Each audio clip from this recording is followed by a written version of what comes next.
네.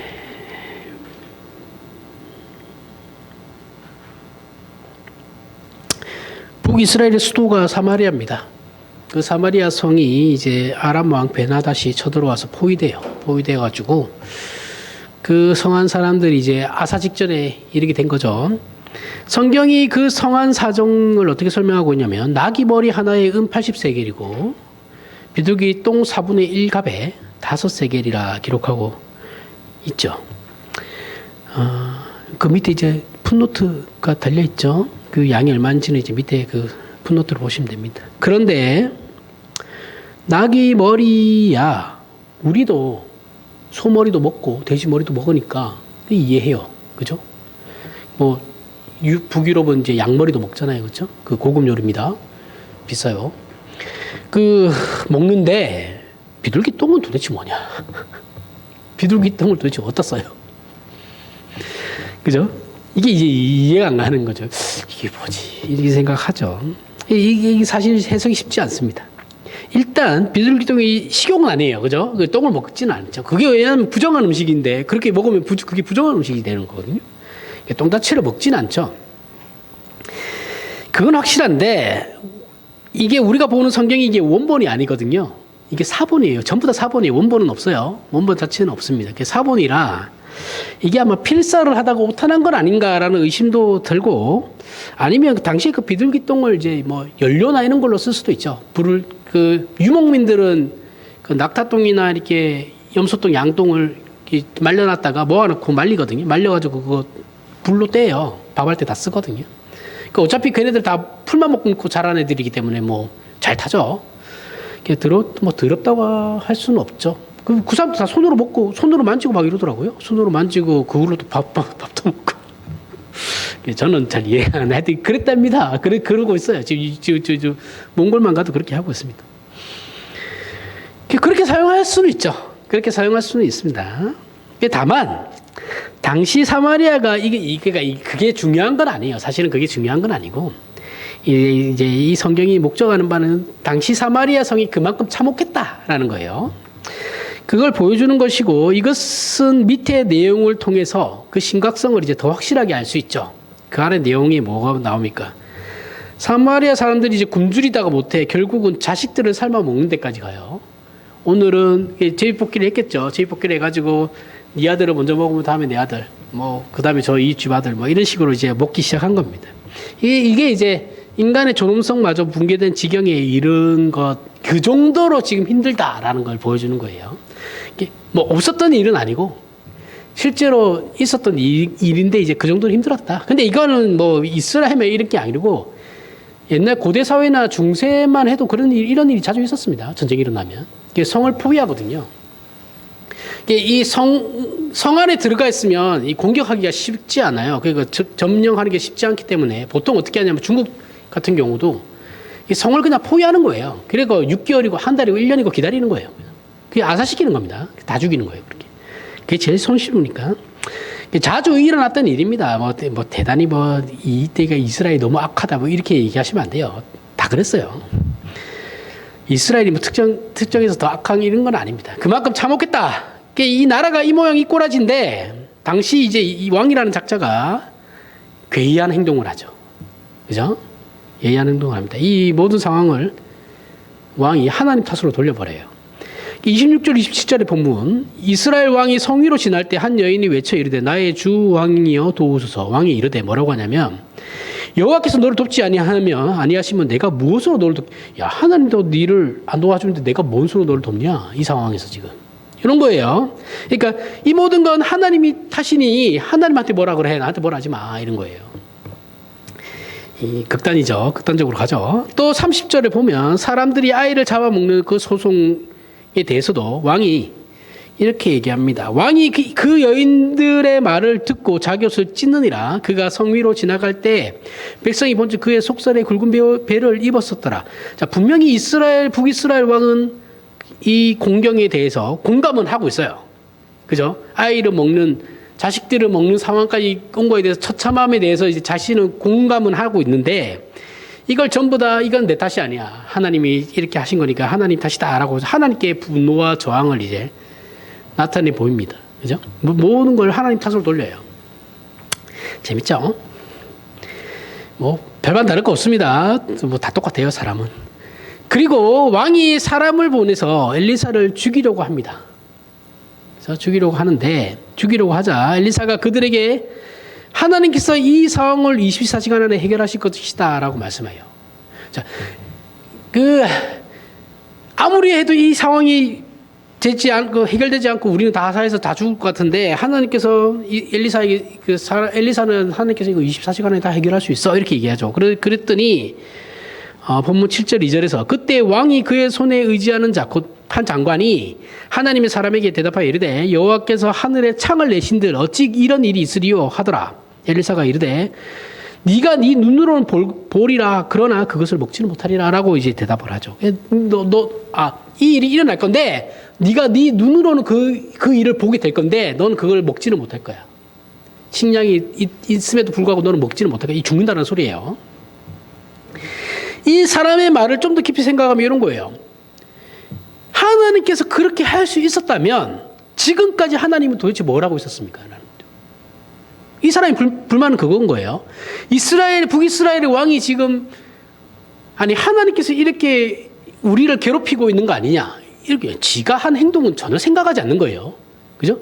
자기가 한 행동과 자기가 하나님을 떠나가지고 우상을 섬기고 지 마음대로 살다가 백성들하고 그렇게 막 이렇게 살다가 이제 하나님께서 징계를 하시니까 그때서는 내 잘못은 하나도 없고 모두 다 하나님이 이렇게 하고 있는데 내가 뭘 어쩌라고 나보고 뭐 어떻게 하라고 이런 책임 전가나 했었고 그 밑에 놈도 똑같죠. 하나님께서 그렇게 할 수 있었으면 진작에 그렇게 하시지 왜 이걸 자기들이 징계를 받고 있다는 생각을 전혀 안 해요. 그죠? 이거는 진짜 사람들 다 똑같습니다. 그죠? 부정적 의미로 얘기를 하죠. 그러자 엘리사가 열받았죠. 네 눈으로 그거 볼 건데 기적이 일어나는 거 볼 건데 니는 먹지는 못하고 죽을 거다. 이렇게 얘기하는 겁니다. 네 그 말에 책임을 져야 돼. 네가 한 말에. 그리고 실제로 이 아람군이 도망치듯 물러나요. 하나님께서 기적을 일으키시거든요. 그래서 아람 군대를 물리치십니다. 밤에. 뭐 때문에 그런지는 몰라요. 근데 막 도망가요. 그러면서 그들이 가지고 온 보급품이 엄청나겠죠. 이 성을 포위해서 아사를 시키려면 몇 개월이고 버텨야 되니까 군수물품이 엄청 많았겠죠. 보급품이. 그걸 다 놓고 도망갑니다. 그러니까 보급품이 얼마나 많았겠어요. 그러니까 그게 한 방에 이 사마리아 성을 먹여 살릴 수 있는 그 양이 되는 거예요. 그래서 성 밖에 사람들이 뛰쳐나갑니다. 성 밖으로. 다 도망가는 걸 알고 첫 후보행을 보내가지고 야 무슨 뭐 일이 있는 것 같아. 가봐. 이렇게 한 명 가니까 얘네들 다 도망갔어요. 이렇게 돼버리니까 성 사람들이 이제 난리가 난 거예요. 문 열고 바로 다 뛰쳐나가는 거예요. 다 뛰쳐나갔는데 이때 이 말한 이 장관이 그 인파에 밟혀 죽어요. 자기는 보기는 봤어요. 그러면 나도 가야지, 챙겨야지 갔다가 가려다가 이제 밟혀 죽는 겁니다. 압사당하는 거예요. 자, 우리는 이 열왕기서를 살펴볼 때 이 열왕기서의 1차 독자가 바벨론의 포로로 잡혀간 이스라엘이라고 했어요. 그렇죠? 그리고 디아스포라 된 이스라엘, 흩어진 이스라엘. 이라는 걸 잊으면 안 됩니다. 당시 이스라엘 사람들은 이 사건에 대해 알고 있었어요. 물론, 그러니까 포로로 된 그 당시에, 현재, 그러니까 이 입장에서는 현재, 그죠? 자기 나라 망하고 이제 포로로 잡혀간 그 이스라엘을 얘기하는 거예요. 정확하게 남유다죠. 그 사람들이 이 사건에 대해서 알고 있었을 거예요. 역사적으로. 그리고 이게 지금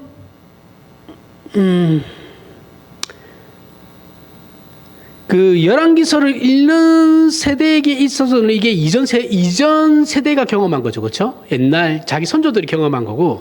그리고 이 사건에 대해서는 남유다에서 일어난 게 아니에요. 그죠? 근데 이 사건은 굉장히 큰 하나님의 기적이기 때문에 남유다까지 아마 전파가 됐을 겁니다. 하나님이 그렇게 하셨대. 남자 사람들도 그 얘기를 다 들었을 거예요. 하지만 이 사건 자체가 매우 큰 그렇게 상황을 단번에 바꾸신 하나님의 큰 기적을 이 후손들에게 당연히 전했겠죠. 입으로, 그죠? 전하고 다시 말해서 이 모든 일은 그래서 역사적 사건이었다라는 거죠. 실제적으로 일어났던. 참으로 이제 무섭고 참혹한 현실이었으며 그 또 놀랍고 기이하며 정말 이해할 수 없는 하나님의 반전이 있는 사건이죠. 당시에 사람들도 알고 있었고 포로로 잡혀가 나라가 망하기 직전에 망하고 난 뒤에 포로로 잡혀가고 흩어진 이스라엘과 그 남유다 사람들도 다 알고 있는 사건이에요. 우리는 우리의 인생 속에서 바로 이런 현실을 만난다라는 것이죠.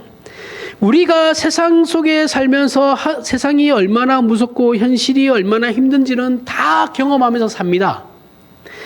사실 이런 세상 속에서 살아남는다는 것 자체가 보통 일이 아니죠.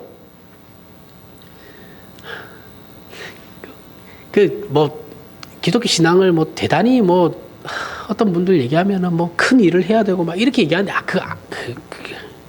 그게 아니고요. 기독교 신앙은 그냥 살아내는 거예요. 살아내는 거. 그냥 사는 겁니다. 사는 거. 신앙을 지키면서 살아내는 거예요. 그게 기독교 신앙이에요. 대단히 나라의 역사를 바꾸고 그건 아니에요. 그런 게 아니에요. 그거는 하나님이 필요하실 때 다 그런 사람들 쓰시는 것이고, 그냥 우리 같이 평범한 그런 신자들은 그냥 사는 거예요. 그 신앙을 지키면서. 그러면서 그 세상이 얼마나 힘든 걸 아는 거죠. 그죠? 이게 사는 것 자체가 그래서 신자에게서는 쉬운 게 아닙니다. 세상과 이렇게 어울러 더울렁 이렇게 살면 편하죠. 어느 정도는 편하죠. 근데 우리는 그렇게 아니잖아요. 그죠? 그렇게 안 살려고 하니까 힘드는 거잖아요. 이 세상에는 정직하고 겸손하며 양보하며 살아남을 수가 없어요. 그렇게 살면. 그죠? 속여야 되고, 거짓말을 해야 되고, 어쨌든 내 이익을 우선시해야 되고, 그렇게 해야 살아남을 수 있는 거예요. 그래서 세상은 그만큼 무섭죠. 자신의 아이를 잡아먹어야 할 만큼의 참혹한 요구를 하는 것이 우리가 직면하고 있는 현실이라는 것이죠. 그렇죠? 그 세상이 얼마나 어렵고 힘드냐? 내 새끼를 잡아먹어야 할 정도로 힘든 세상이다라는 거예요. 그리고 우리 자녀들을 키우는 것도 쉽지 않죠. 그죠? 나만 살아남는 것도 힘든데 자녀를 키우는 건 더 힘들죠. 주변에 무시무시한 환경들만 있죠. 교육이나 사회 분위기나 질서도 사람을 사람답게 키우는 것보다는 사람으로 하여금 못할 짓을 하게 만드는 사회 분위기죠. 그리고 혼란 속에서 우리의 자녀들을 우리가 잘 길러야 하는 겁니다. 신앙으로. 그죠? 근데 이렇게 기르려면 부모가 신앙도 확고해야 되고, 신앙에 대해서도 잘 알아야 되고, 자녀를 어떻게 키울 건지에 대한 교육 철학도 분명해야 돼요. 안 그러면 그냥 같이 휩쓸려 가요. 그래서 쉽지 않은 겁니다. 부모가 부모 노릇하는 게 쉽지 않죠. 그 어느 시대보다 풍족한 시대입니다. 그죠? 이 한반도 반만년 역사를 가진 이 가운데 제가 얘기했죠. 이만큼 풍족하고 잘 살고 강대하게 살았던 나라 적이 없어요. 대한민국이. 이 한반도가. 그것도 한반도의 절반만 갖고 있잖아요. 그죠? 이 절반밖에 없는, 이 한반도의 절반밖에 없는 이 나라가 여기에 뭐가 고조선이 생긴 이후에 이렇게 부강했던 적이 없어요. 잘 먹고 잘 살았던 적도 없고, 군사적으로도 이렇게 전 세계에 떵떵거릴 만큼 우리나라를 우습게 보는 나라는 없습니다, 이제.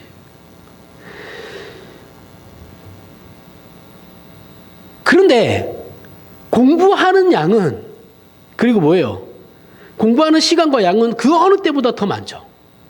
아이들이, 그죠? 공부를 16년하고 20년, 많게는 30년을 해요. 박사까지 가려면 30년 해야 되니까. 그런데 공부를 그만큼 하면 사람이 훌륭해져야 되거든요. 훌륭해지지 않아요. 이것도 기이하죠. 그렇게 공부를 해도 자기 인생에 분명한 답도 없어요. 이 공부라는 건 옛날엔 인생을 어떻게 살 것인가에 대한 그 문제였거든요. 그리고 내 인격을 얼마나 성숙시킬 건가에 대한 그 문제인데, 지금은 공부를 30년 해도 그런 거 없어요. 그냥 기능적인 거죠, 공부는. 그죠? 밥 먹고 살기 위한. 기능적인 거지 사람을 성찰시키지 않아요, 더 이상. 이게 이제 문제인 거죠.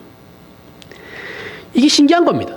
그런데 사실 기독교 신자들에게는 이 현실이 더욱 무서운 거죠. 이제 공포스럽게 다가옵니다. 부정할 수도 없고, 그럼 이런 세상 속에서 신앙을 부정할 수도 없고 거부할 수도 없으며 타협할 수도 없고 외면할 수도 없는 그런 상황이 이제 놓인 게 이제 오늘날 우리 신자들이죠.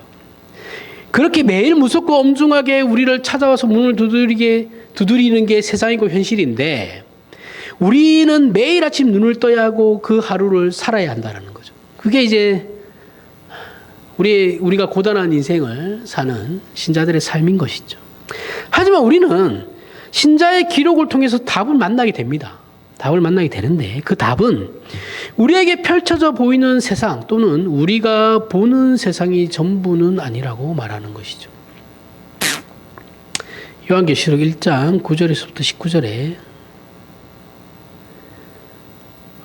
나 요한은 너희 형제요 예수의 환난과 나라와 참음에 동참하는 자라.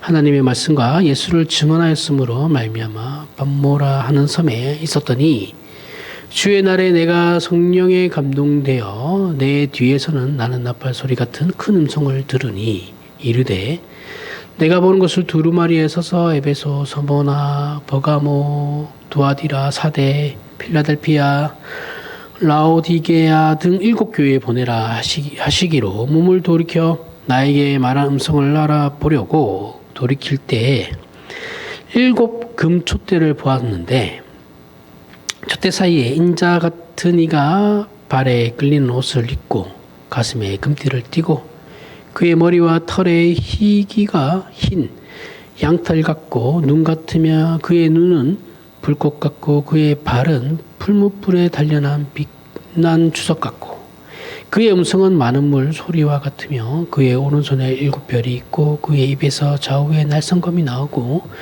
그 얼굴은 해가 힘있게 비치는 것 같더라. 내가 볼 때 그의 발 앞에 엎드려져 죽은 자같이 되매 그가 오른손을 내게 얹고 이르시되 두려워하지 말라. 나는 처음이요 마지막이니 곧 살아있는 자라. 내가 전에 죽었었노라. 볼지어다 이제 세세토록 살아있어. 사망과 음부의 열쇠를 가졌노니 그러므로 내가 본 것과 지금 있는 일과 장차 될 일을 기록하리라.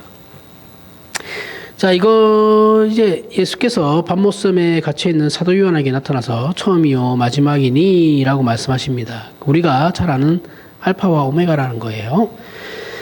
그 지금도 살아서 역사하시고 통치하신다라는 뜻이에요. 내가 처음이고 끝이다라고 하는 건 지금도 살아있다라는 말씀이죠. 앞에서 살펴본 아람군에 의해서 포위된 사마리아 성의 그 참담한 상황, 현실, 그 신락 같은 생명을 연장하기 위해서 아이들마저 잡아먹어야 했고 비참하고 참혹한 현실이 우리의 현실이지만 그 성경은 우리의 현실은 그런 현실보다 더 크고 깊으며 웅장한 현실이 있다라고 얘기하고 있는 겁니다. 세상이 그런 건 사실인데 근데 신자의 현실은 그거보다 더 크고 웅장한 현실이 있다라고 말씀하고 있는 거죠. 그 현실은 바로 하나님이 세계와 역사를 우리 모두를 지금 다스리고 있다는 사실이 우리의 현실이라는 겁니다. 처음과 마지막이요라는 건 하나님이 살아 계셔서 지금 모든 것을 다 다스리고 있다라는 거예요. 거기에 우리가 들어가 있다라는 그게 이제 신자의 현실이라는 겁니다. 세상이 우리를 위협하며 펼쳐놓은 현실이 공포와 당황스러움과 쩔쩔매게 하는 것이라면 하나님이 우리에게 펼쳐놓은 현실은 우리를 위로하고 힘을 줍니다. 하나님은 우리에게 내가 주인이다.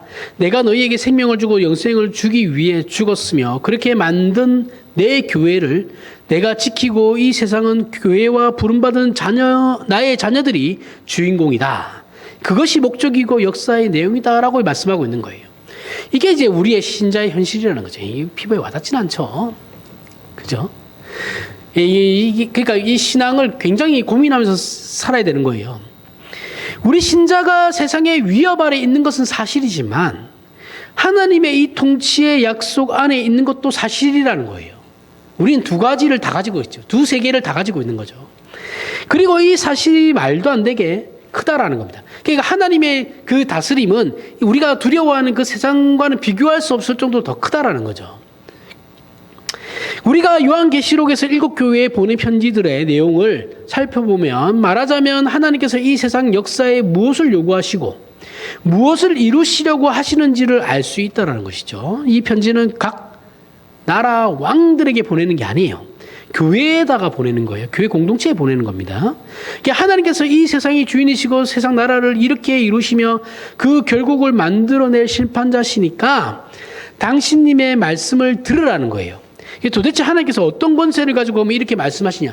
그럼 도대체 하나님이 무슨 권세로 그렇게 말씀하시냐 하면 요한계시록 2장 1절에 보면 에베소 교회 사자에게 편지하라. 오른손에 있는 7별을 붙잡고 7 금촛대 사이를 거니시는 네가 이르시니라 라고 하죠. 교회를 지키시고 교회 안에 거하시는 하나님이십니다. 교회는 이 세상 나라의 역사와 내용의 주인이에요. 세상의 나라들이 세워지고 정권들이 들어서는 것은 하나님의 일에 대한 조역입니다. 조역에 불과한 거예요. 주역은 교회예요, 사실은. 그래서 교회가 굉장히 중요합니다. 교회가 굉장히 중요한데 오늘날 우리 모든 신자들은 교회를 뭐 보듯이 보죠. 아무것도 아닌 것처럼 얘기하죠. 그렇죠? 아니요. 교회가 주역이에요. 신자들이 주인공입니다. 이 세상은 신자들이 살아가는 무대예요. 우리는 그렇게 생각 안 합니다. 그렇죠? 우리가 힘이 없고 권력이 없다 보니까 우리는 항상 주인공이 아니다라고 생각하는 거죠. 이 세상을 다스리는 자들은, 이 세상의 주인공들은 권력을 가진 자, 있는 자들이라고 생각. 물론 역사에는, 세상 역사에는 그 힘 있는 자들이 기록되죠. 우리는 기록이 안 남죠. 그렇죠? 그러니까 우리는 그렇지 않다고 생각하는 거죠. 아니다라는 거예요. 이 나라와 이 시대가 하나님 손에 있고 그 하나님의 손길은 교회에 있습니다. 이 나라의 현실과 장래가 걱정이 되십니까? 물론 걱정되죠. 저도 걱정을 늘 하고 있는데 우리 신자들이 하나님의 손길로서 우리의 인생과 현실을 하나님께 바치면 되는 거예요. 나라의 미래가 걱정이 되고 내 자녀의 미래가 걱정이 되잖아요. 그럼 우리가 할 수 있는 건 솔직히 세상에 별로 없어요. 그럼 하나님께서 우리에게 그럼 네가 사람들이 이끌어가지고 나라를 뒤집어 엎어봐 이렇게 하시지 않아요. 그럼 하나님 우리에게 요구하신 게 뭐냐? 그냥 네 신자로서 살면 돼. 앞에서 얘기했죠. 살아내는 거예요. 신앙은. 그 시대를 뭐 혁명을 일으켜가지고 피바다를 만들고 아니에요. 살아내는 겁니다. 그냥 살아내는 거. 사는 거예요. 신자로서. 우리의 위치에서 우리의 역할을 충실히 행하면 된다라는 거예요. 다른 건 하나님이 알아서 하실 겁니다. 우리는 근데 그거 안 하죠. 권력과 손을 잡으라는 게 아니에요. 지금 한국 보수 기독교처럼, 극우 기독교처럼. 예? 권력과 손을 잡고 부를 쌓으라는 게 아니에요. 그 사회에 기득권 싸움을 하라는 말도 아닙니다. 기독교는 역사적으로 늘 약자예요. 우리 각자가 하나님의 신자로서 약속의 사람으로서 이 세상에 존재하라는 거예요. 네가 신자면 그냥 신자답게 이 세상에 존재하면 돼. 너희가 할 역할은 그게 다야. 역사는 하나님이 이끌어 가신다라는 거예요. 그러면 하나님이 이 나라와 이 시대와 역사를 지키실 거라는 거예요. 근데 우리는 뭐예요? 내가 해야 되는 거죠. 이 망할 난가병이라고 하세요? 난가병? 이 정치인들이 누가 하면 이게 하다 엎어지잖아요. 그러면 다음 정권은 대통령 가면 그래서 난가병이라고 있어요. 그러면서 다 튀어나오죠, 뭐. 그죠? 개나 소나 다 튀어나와가지고 내가 대통령 할 거라고 연병들을 하죠. 아니에요. 그런 게 아니라니까요. 그러니까, 어떤 목사님들은 이렇게 얘기하면, 제가 얘기하는 이 부분에 대해서 너무 수동적으로, 너무 소극적으로 사는 거 아니에요? 이게 왜 소극적이죠? 그러면 당신은 삶 가운데서 사랑을 실천해야 되는데 사랑이라는 것 자체가 적극적인 거거든요. 내가 신앙을 지켜나가고 신앙을 가르쳐야 되는 게 굉장히 적극적인 일이에요. 그걸 지켜나가야 돼요. 그리고 세상 가운데. 그리고 내가 하나님 이웃 사랑을 해야 된단 말이죠. 이웃 사랑 자체가 굉장히 적극적이죠. 그죠? 사랑은 적극적이지 않으면 할 수 없어요. 수동적으로 어떻게 사랑을 해. 말도 안 되죠. 그러니까 이분의 핀트는 어디로 가 있는지 아시겠죠? 업적이에요, 업적.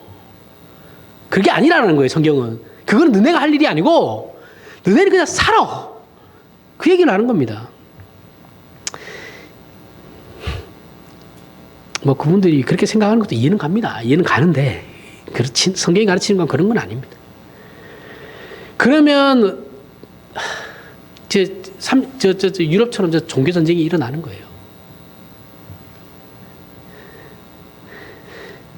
요한계시록 2장 8절에 성은아 교회의 사자에게 편지하라. 처음이며 마지막이요 죽었다가 살아나신 이가 이르시되. 이건 오늘 본문에서 나오는 나귀 머리 하나에 은 80세겔, 비둘기똥 4분의 1갑에 은 5세겔이었던 절망적인 그러한 상황에서 한 방에 역전시켜 이제는 모든 게 한 세겔이면 해결되는 기적이 일어나게 된 것이죠. 이게 2장 8절 내용이 처음이요 마지막이요 죽었다가 살아나시니, 그죠? 죽었다가 부활하셨잖아요. 모든 것이 다 한 방에 부활하시면서 다 해결돼 버렸죠. 죽은 자를 살리시는 하나님의 능력이 이 일을 이루신다라는 거죠. 북이스라엘 왕은 하나님이 잠잠하신데 나라고 별 수 있냐라는 불신앙을 보였고, 그 장관도 하나님이 하늘에 창을 낸다는 이 문제는 해결할 수 없다라는 잘못을 저질렀어요.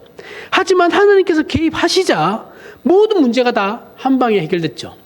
죽은 자를 살리시는 거예요. 그죠? 죽은 자를 부활시키시는 일을 한 방에 다 해결시키시는 거죠. 이 사실을 모르면 우리는 현실을 두려워할 수밖에, 불안할 수밖에 없는 거죠. 이 사실을 아는 우리를 세상이 걱정시킬 수는 없는 겁니다. 이 사실을 알고 있다면, 이 사실을 믿고 있다면 세상이 우리를 걱정시킬 일은 없죠. 그죠? 죽음이 두렵지 않은데 무서울 게 뭐가 있어요? 더 죽는 거 말고 뭐가 무섭죠? 다 죽는 것 때문에 무서워하는 거잖아요. 또 신자는 죽는 게 끝이 아니라니까요. 죽음이 끝이 아닌데 그걸 무서워할 이유가 뭐가 있어요? 부활한다니까요. 부활 신앙이 없으면 기독교 신앙이 아니에요. 죄송한데 종말 신앙을 가지지 않으면 기독교 신앙이 아니에요. 부활 신앙과 종말 신앙을 가지고 있어야 돼요. 그래야 소망이 있어요. 자, 3장 7절에 요한계시록, 이번에는 필라델피아 교회입니다. 필라델피아 교회에 사자에게 편지하느라 거룩하고 진실하사 다윗의 열쇠를 가지시니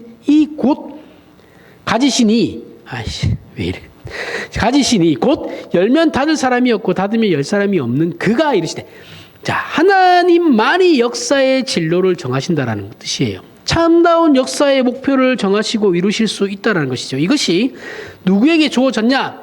교회에 주어졌다고 합니다. 필라델피아 교회. 정권이 아니고 국왕이 아니고 나라가 아니고 교회에 주어졌대요. 그래서 8절에 보면 볼지어다 내가 문 앞에 열린 문을 두었으되 능히 닫을 사람이 없으리라. 이게 우리 신자의 현실이에요. 기독교 신자들의 신앙적 특권이고 책임의 기적입니다. 이것을 놓고 산다면 우리는 굳이 신자의 필요가 없죠. 그 신앙을 어떻게 쓸 겁니까? 요한계시록 3장 14절에 라오디게아 교회에 보내는 편지입니다. 라오디게아 교회 사자에게 편지하라. 아멘이시요 충성되고 참된 증인이시요 하나님의 창조의 근본이시니가 이르시되. 자, 하나님은 창조주시라는 거예요.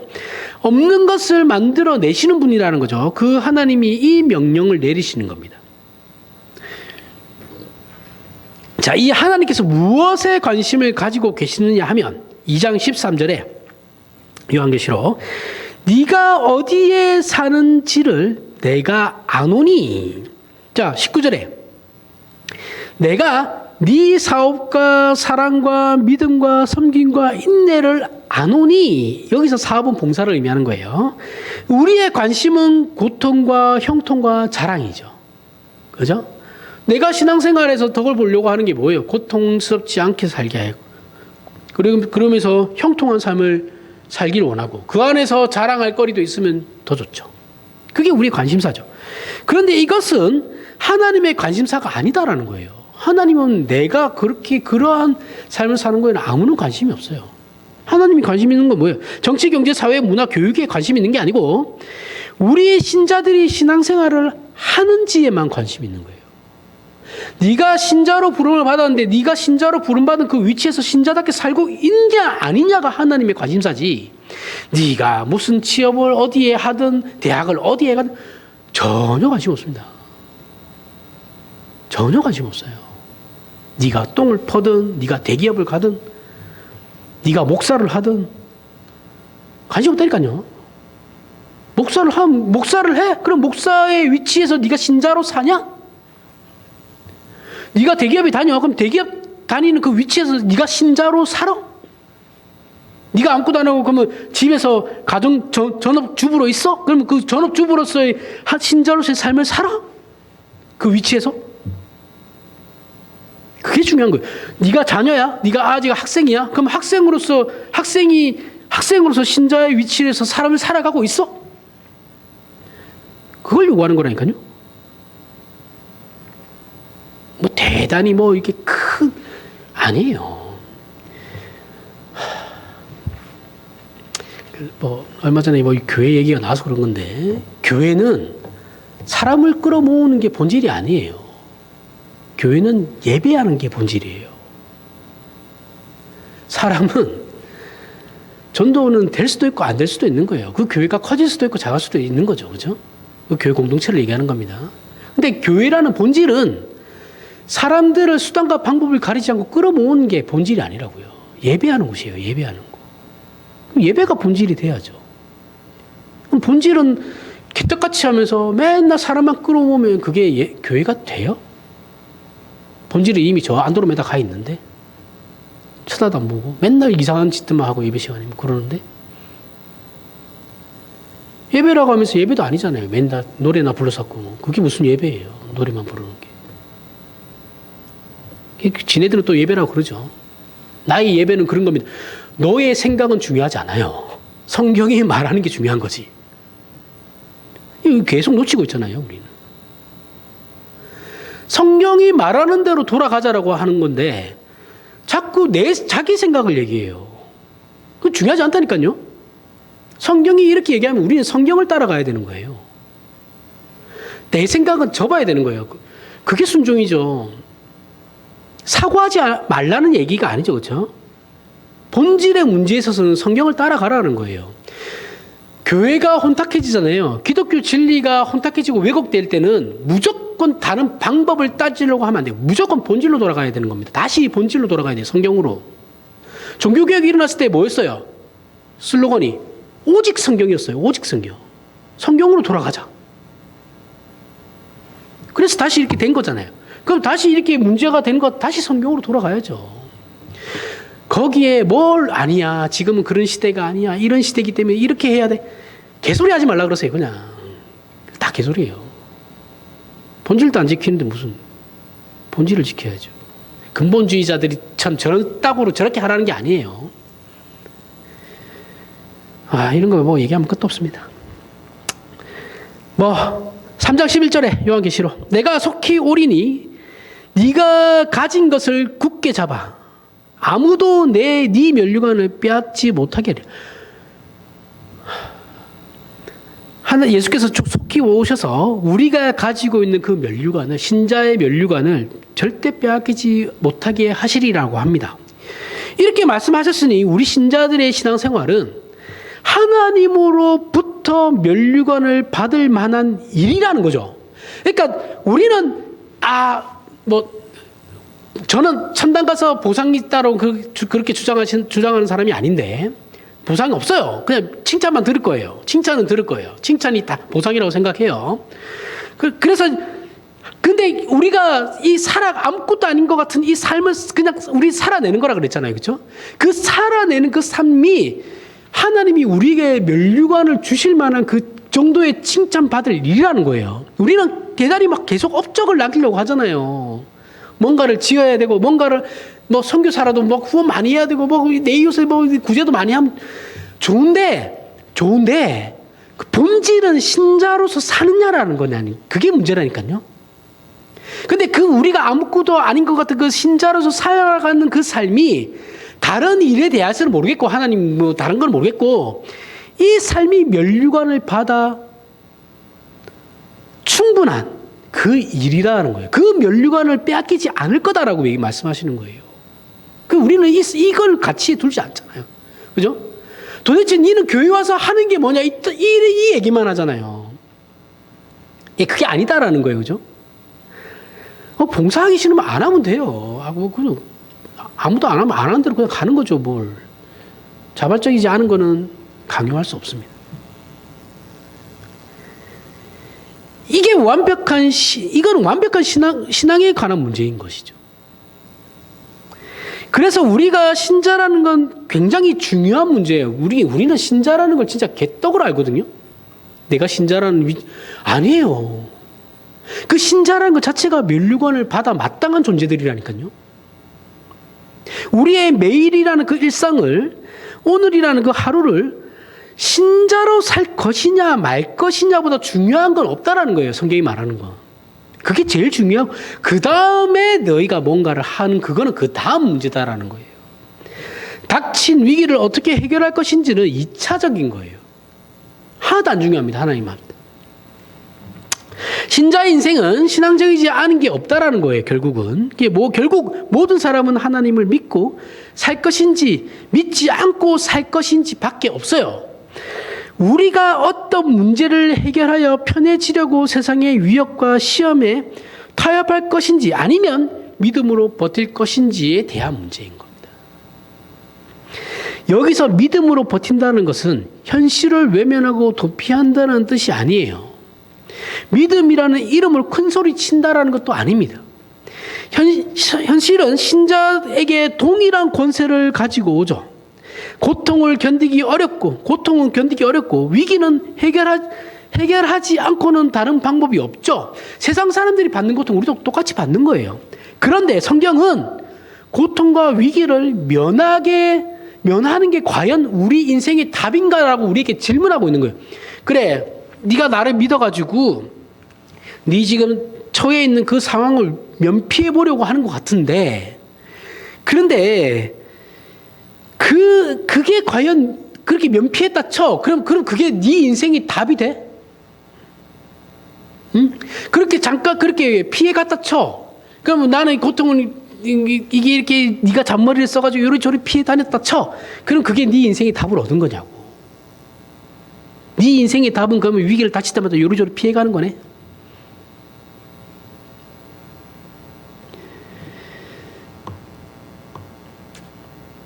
이렇게 우리에게 질문을 하는 겁니다. 고통과 위기가 어떤 의미에서 신앙과 연결되는지를 설명하는 거예요. 그렇죠? 사마리아 성 사람들이 자기네들이 왜 이런 고통을 받는지에 대해서는 아무도 고민하지 않았다는 소리예요. 그죠? 이건 다 하나님이 이렇게 하신, 자기들을 괴롭힌다고 생각하신 거죠. 왜 그런 생각을 가지냐면, 이방신은 변덕이 심하거든요. 그죠? 이방신들은 그 그리스 철학에 보면 제우스 뭐 이런 애들 보면 변덕 개떡 같아요. 인격 파탄자들이거든요. 그러니까 얘네들이 이방신들의 비유를, 그래서 이방신들의 그 우상 숭배의 비유를 맞추는 거죠. 그러니까 자기네들이 이 이스라엘 사람도 생각하는 게 뭐냐면 하나님이 변덕을 부린다고 생각하는 거예요. 근데 하나님 변덕 부리지 않으시죠. 그렇죠? 변개치 아니하시는 하나님. 신실하신 하나님이라는 말이 거기서 나오는 거예요. 만약 우리가 실패와 절망으로 인해서 하나님을 찾는다면 그 실패와 절망은 결코 불운한 게 아니다라고 말하고 있는 겁니다. 그러나 우리가 넉넉하고 승리해서 하나님을 잊고 있다면 그것은 불운한 거예요. 그죠? 내가 어렵고 힘든 삶을 사는데 그게 하나님을 더 의지하게 만드는 거면 그건 좋은 일이에요. 그런데 내가 편하고 형통한 삶을 살아가면서 하나님을 잊어요. 그럼 그게 우리에게 저주입니다. 그런 거 있죠. 요즘은 뭐 그렇지는 않은데. 제 어렸을 때만 해도 4대가 기독교를 믿으면 4대는 복 받는다. 개풀이죠. 그러면 저는 잘 먹고 잘 살아야 되는데. 그죠? 그런 게 어디 있어요? 그러면 그 집안은 하나님께 저주받은 거예요. 제 친구들 중에도 이게 보면 잘 풀리는 애들이 있어요. 자기 노력에 비해서 인생이 잘 풀리는 애들이 있거든요. 지는 안에서 나름 노력했겠죠. 그죠? 근데 다른 애들과 비교했을 때 같은 노력이면 얘는 잘 풀리는 애가 있어요. 그런 애들 꼭 한 명씩 있어요. 그 어렸을 때 교회 다니면 그런 애들이, 그 부모가 위로 신앙이 있었기 때문에 얘가 복 받는 거다라고 얘기해요. 그 망치는 겁니다, 걔가 교회 다닐 것 같아요, 지금? 안 다녀요. 그 애 망치는 거예요. 그런 소리를 왜 하냐고요, 그러니까.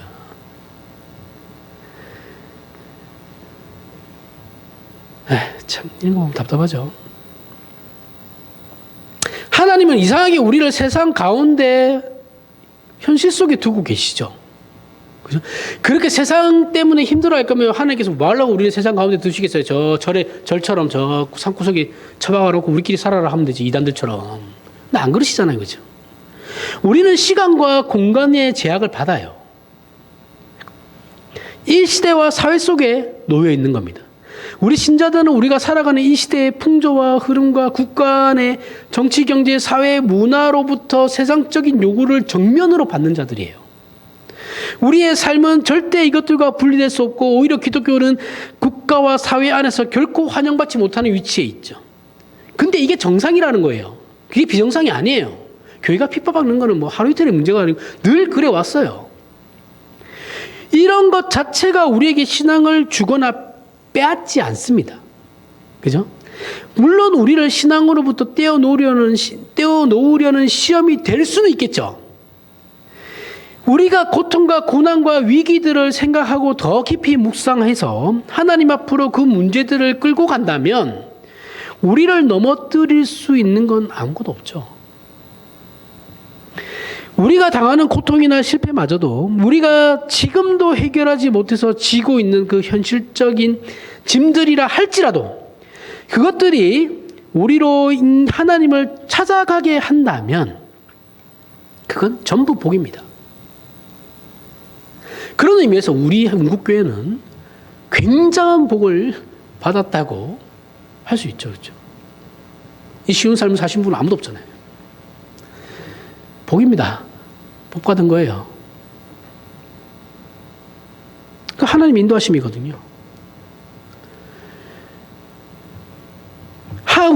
하지만 우리가 하나님을 찾아갈 필요가 없는 조건과 환경 속에 있어서 아무런 생각도 하지 않는다면 그건 저주죠. 그죠? 뭐 다른 사람들이야 우리 보면서 저 정신 승리하고 있네 이렇게 할 수도 있지만 미안한데 신앙이라는 건 그런 거예요. 이게 복입니다, 우리에게. 그래서 요한계시록 3장 18절에는 이런 권면이 나오죠. 내가 너를 권하노니 내게서 불로 연단한 금을 사서 부요하게 하고 흰옷을 사서 입어 벌거벗은 수치를 보이지 않게 하고 안약을 사서 눈에 발라보게 하라. 이 내용은 앞에 17절 때문에 나온 말씀인데 17절이 이런 내용입니다. 네가 말하기를 나는 부자라 부요하여 부족한 것이 없다 하나 내 공고한 것과 가련한 것과 가난한 것과 눈먼 것과 벌거벗은 것을 알지 못하고 있도다. 니는 부자라고 생각하고 있고 떵떵거리면서 산다고 생각하고 있지만 사실은 니는 가련하고 공고하며 가난하고 눈먼 존재일 뿐이다. 우리는 성경의 이 지적을 통해서 우리의 현실을 다시 한번 분석할 필요가 있다는 거죠. 우리의 자기 자신을 향한 분석은, 자, 우리가 내 자신을 향한 분석은 언제나 고통을 기준으로 하죠. 그렇죠? 사람은 늘 다 그럽니다. 다 그랬어. 다 그래요. 내가 얼마나 고통받는 삶을 사냐, 아닌 자를 가지고 기준을 삼고, 그 고통이 기준이 되는 거예요. 그래서 세상적 자존심의 기준으로 하고 세상적 자존심을 근거로 하고 있을 뿐이죠. 나를 향한 그 분석이 그런 거예요. 자랑과 여유 말고는 우리의 관심은 1차적으로 없어요. 하지만 우리가 신자라면 하나님을 아버지라 고백하고 있다면 우리는 하나 더 생각을 해야 된다는 거죠. 우리는 신자인가? 매일매일 허락되는 오늘이라는 시간을 하나님의 사람으로 존재하고 있는가? 무엇보다도 그 고통과 실패와 생각해야 하는 모든 걱정을 끌어안고 하나님을 불러 하나님 앞에 우리의 그 현실을 바치고 있는가? 이렇게 질문을 해야 되는 겁니다. 하나님 이거 해주세요. 저거 해주세요. 아니고요. 그게 아니고요. 알아서 해주신다니까요. 그거는. 그죠? 그 산상수훈에도 나오잖아요. 근데 우린 그걸 안 하면서 자꾸 이걸 바라니까 안 해주시는 거예요. 원래 이 말씀에 순종하면서 살면 나머지는 하나님께서 다 책임져 주시는 겁니다. 원래 신자의 삶이 그래요. 근데 우리는 걱정은 되죠. 그죠? 근데 우리는 걱정돼서 이걸 안 하고 요것만 해달라 그러니까 사이드만 해달라니까 하나님께서 안 해주시는 거죠. 그 백날 기도해봐야 소용없습니다. 그거. 늘 하는 말이지만. 이 말은 세상의 어려움들을 신앙이라는 이름으로 쉽게 하나님께 떠넘길 수 있다거나 하나님이 찾기만 하면 현실의 모든 어려움이 해결된다라는 게 아니죠. 그렇죠? 만약 그럴 수 있다면 저부터 그럴 거예요. 우리는 이 모든 문제를 끌어안아야 되는 겁니다. 이게 쉽지 않죠. 그 어떤 것보다 하나님을 아는 것이, 그 뜻을 따르는 것이 비교할 수 없이 가치 있는 일이기 때문에 그 모든 걸 감수하고 감내해야 되는 거예요. 그러면 그 죽음이 우리에게 부활 생명을 만들어낸다라는 거예요. 그러한 것을 끌어안고 내가 이 세상에서 죽으면 하나님께서 우리를 부활 생명으로 이끄신다라는 거예요. 우리를 괴롭히는 것들이 우리를 연단하여 단단한 무쇠가 되게 할 것입니다.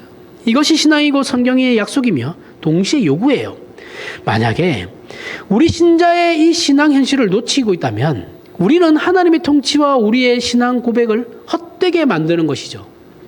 우리의 현실에 신앙을 도입하고 그 현실을 하나님 앞으로 끌고 가 하나님이 우리에게 허락하신 믿음으로 우리가 사는 현실을 통치하게끔 맡길 수 없다면 우리는 역사를 중지하고 하루라는 현실을 외면하며 건너뛰는 사람이 돼요. 이건 존재하고 있는데 마치 존재하지 않는 자처럼 우리가 말 그대로 투명 인간 되는 거죠. 그죠? 우리의 매일매일의 삶은 하나님이 우리의 편을 드시느냐 안 드시냐 또는 응답하시느냐 안 하시느냐의 문제가 아니라고요. 그런 문제가 아니에요. 하나님은 늘 우리와 함께 계시고 늘 우리의 편이십니다. 하나님의 하나님 되신가 그 능력과 신실하심은 중단되지 않아요. 그래서 신실하신 하나님인 거예요. 문제는 항상 우리에게 있다라는 거죠. 우리가 오해하고 잘못 느끼고 있기 때문에 그런 거예요. 잘못된 신앙을 가졌기 때문에. 우리는 하나님 앞에 우리의 일상을 바쳐야 하죠. 다른 걸 바치는 필요가 없어요. 우리의 이 삶을 바치는 겁니다. 삶을 예배라는 말은 입에 발린 소리 그렇게 입으로만 떠도 제끼지 말고 삶이 예배라는 건 이렇게 신자답게 사는 걸 삶을 예배라고 하는 거예요. 맨날 이 노래는 기깔나게 다들 부르죠. 그렇죠? 예배되는 삶을 살게 하라고 해달라고. 아무도 그렇게 살지 않아요. 근데 당장 그거 찬양 집회 끝나면서 지네들끼리 싸우잖아요.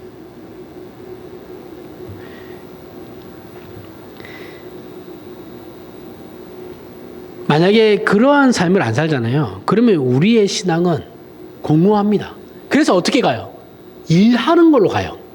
일을 해요. 일을 교회 안에서 열심히 봉사하고 어려운 사람들 가서 도와주고 그걸로 때우려고 하는 거예요. 종교생활 열심히 하고. 그건 껍데기죠. 껍데기. 그 껍데기 때문에 이스라엘이 망했는데 우리는 또 그 짓을 하고 있다니까요. 전혀 교훈을 얻지 못하고 있죠.